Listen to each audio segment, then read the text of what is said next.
آپ دیکھیں کہ میلاد مصطفیٰ صلی اللہ علیہ وسلم کی برکتیں بخاری شریف کے اندر حضرت عروہ رضی اللہ تعالیٰ عنہ روایت کرتے ہیں، کہتے ہیں کہ حضرت عباس رضی اللہ تعالیٰ عنہ، یہ روایت بڑی قابل غور ہے اور بڑی توجہ کے ساتھ سننے والی ہے۔ حضرت عباس رسول پاک صلی اللہ علیہ وسلم کے چچا، انہوں نے ابو لہب کو، یہ بھی چچا ہیں رسول پاک کے لیکن یہ مسلمان نہیں تھے، ان کے بارے میں پوری وہ سورہ نازل ہوئی تبت یدا ابی لہب وتب، کہ ابو لہب کے دونوں ہاتھ ٹوٹ جائیں۔ حضرت عباس رضی اللہ تعالیٰ عنہ کہتے ہیں کہ میں نے خواب میں دیکھا کہ ابو لہب سے میری ملاقات ہوئی، میں نے اس سے پوچھا کہ بتا تیرا کیا حال ہے۔ اب یہ روایت حضرت عروہ کر رہے ہیں اور اس روایت کو ذکر امام بخاری اپنی کتاب البخاری کے اندر کر رہے ہیں کہ حضرت عباس پوچھتے ہیں ابو لہب مجھے بتا تیرا کیا حال ہے۔ وہ کہنے لگا تم سے جدا ہو کر مجھے کوئی خیر نہیں ملی، لیکن ہاں پیر کا جب دن آتا ہے، جب وہ وقت آتا ہے کہ حضور علیہ الصلوۃ والسلام کی ولادت باسعادت ہوتی ہے اور میری لونڈی، میری کنیز، میری غلام سویبہ مجھے آ کر یہ بشارت سناتی ہے کہ عبداللہ کے ہاں بیٹا پیدا ہوا، مجھے صرف یہ بشارت دیتی ہے کہ تیرے ہاں بھتیجا پیدا ہوا، میں نے اپنے بھتیجے کی آمد کی خوشی میں نبی کی خوشی نہیں کی، بھتیجے کی خوشی کی، بھتیجے کی خوشی میں نے ایسے انگلی کا اشارہ کیا، انگلی کا اشارہ کیا اور اپنی اس کنیز کو آزاد کر دیا۔ حضرت عباس کہتے ہیں مجھے ابو لہب نے بتایا کہ بھائی تم سے جدا ہو کر مجھے کوئی خیر نہیں ملی، لیکن جب وہ وقت آتا ہے نا جس وقت سرکار کی آمد کی خوشی میں انگلی کا اشارہ کر کے میں نے اپنی کنیز کو آزاد کیا تھا، اس وقت میں آج بھی مجھے دودھ پلایا جاتا ہے، آج بھی مجھے دودھ پلایا جاتا ہے وہ پکا کافر، لیکن ولادت مصطفیٰ کی خوشی منائے، بھتیجا سمجھ کے منا لے، اللہ اسے بھی برکت ولادت مصطفیٰ عطا فرما دیتا ہے۔ یاران محبت، جب ہم یہ روایت بیان کرتے ہیں نا تو کچھ لوگ یہ کہتے ہیں کہ کافر کی بات حجت نہیں ہوتی، اور کچھ لوگ ہم اہل سنت کو یہ تانا بھی دیتے ہیں کہ ولادت مصطفیٰ منانے کی ان کے پاس دلیل کون سی ہے؟ ایک کافر کا واقعہ،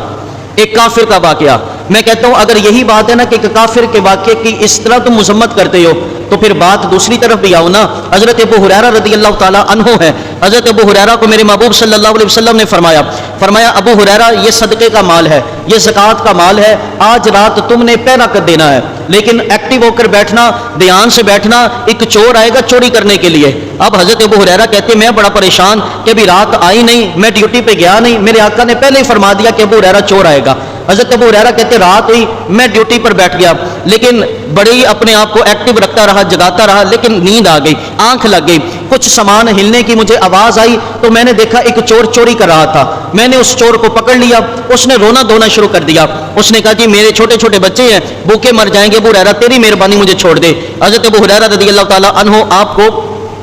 اس پہ ترس آ گیا، آپ نے اس کو چور کو چھوڑ دیا۔ اب صبح ہوئی، دربار رسالت میں آتے ہیں اور میرے محبوب صلی اللہ علیہ وسلم کی بارگاہ میں آئے تو سرکار مسکرانا شروع ہو گئے، جس کی تسکین سے روتے ہوئے ہنس پڑے، اس تبسم کی عادت پہ لاکھوں سلام۔ ابو ہریرہ کہتے ہیں میں بیٹھتا اس سے پہلے میرے محبوب نے خود ہی فرما دیا، فرمایا ابو ہریرہ وہ رات کے چور کا کیا کیا تھا، وہ رات کے چور کا کیا کیا تھا۔ حضرت ابو ہریرہ رضی اللہ تعالیٰ عنہ کہتے ہیں یا رسول اللہ اس نے رونا شروع کر دیا، میں نے چھوڑ دیا۔ میرے محبوب نے فرمایا آج رات بھی ڈیوٹی تیری ہے، لیکن یاد رکھنا وہی چور پھر واپس آئے گا، وہی چور پھر واپس آئے گا، ابھی رات آئی نہیں، ڈیوٹی پہ گئے نہیں، آقا نے پہلے ہی بتا دیا کہ وہ چور پھر واپس آئے گا۔ حضرت ابو ہریرہ کہتے رات کو بیٹھا رہا، ڈیوٹی کرتا رہا، لیکن اچانک پھر سے نیند کا گوشہ آیا، کتنے میں مال ہلنے کی، چیزیں ہلنے کی آواز آئی، میری آنکھ کھل گئی، میں نے دیکھا وہی چور تھا، میں نے اس چور کو پھر سے پکڑ لیا، جیسے میں نے اس چور کو پکڑا اس نے پھر سے رونا دھونا شروع کر دیا کہ ایک بار چھوڑ دے پھر نہیں آؤں گا۔ حضرت ابو ہریرہ رضی اللہ تعالیٰ عنہ کہتے مجھے پھر سے ترس آ گیا، میں نے اس کو پھر سے چھوڑ دیا۔ اب یاران محبت کہتے میں صبح ہوئی رسول پاک کی بارگاہ میں آ گیا، آ کر میں نے عرض کی یا رسول اللہ صلی اللہ علیہ وسلم ایسے معاملہ ہوا، میرے محبوب نے فرمایا ابو ہریرہ وہ آج پھر آئے گا۔ بولیں تھوڑا سا، یہ تھوڑا جا کے بولو نا یار، اور ذرا محبت سے بولیں ذرا۔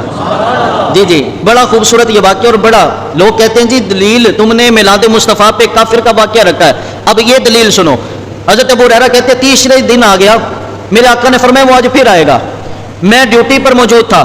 حضرت ابو ہریرہ کہتے ہیں پھر سے میری آنکھ لگ گئی، میں نے مال کے ہلنے کی، چیزوں کے ہلنے کی آواز سنی تو میری آنکھ پھر سے کھل گئی، وہی چور میں نے پھر اس کو پکڑ لیا، میں نے اس کو کہا کہ اب نہیں تجھے چھوڑوں گا، اب تجھے صبح رسول پاک کی بارگاہ میں پیش کروں گا۔ پہلے دن بھی معاف کیا، دوسرے دن بھی معاف کیا، اب کوئی معافی نہیں ملے گی۔ وہ چور کہنے لگا ابو ہریرہ ایک وظیفہ نہ بتا دوں، ایک بات نہ بتا دوں،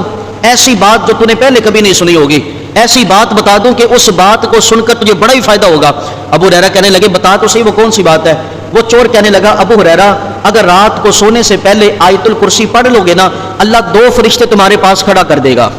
2 فرشتے تمہاری بھی حفاظت کریں گے، تمہارے مال کی بھی حفاظت کریں گے۔ حضرت ابو ہریرہ نے یہ بات سنی تو بڑا سرور آیا، انہوں نے اس چور کو چھوڑ دیا۔ اب جیسے اس چور کو چھوڑا، صبح ہوئی، دربار رسالت میں آئے، میرے محبوب صلی اللہ علیہ وسلم مسکراتے ہوئے پوچھتے ہیں ابو ہریرہ بتا اس چور کا کیا بنا؟ کہنے لگے یا رسول اللہ ایک وظیفہ ایسا بتا دیا ہے کہ حضور مجھے اس کا وہ وظیفہ بڑا ہی پسند آیا، میں نے اسے چھوڑ دیا۔ فرمایا کہ وہ کون سا وظیفہ؟ کہا اس چور نے مجھے بتایا ہے جو آیت الکرسی پڑھے گا اللہ اس کے لیے فرشتوں کو مقرر کر دے گا، فرشتے اس کی جان کی اور اس کے مال کی حفاظت کریں گے۔ حضور علیہ السلام نے فرمایا ابو ہریرہ کو پتہ ہے چور کون تھا؟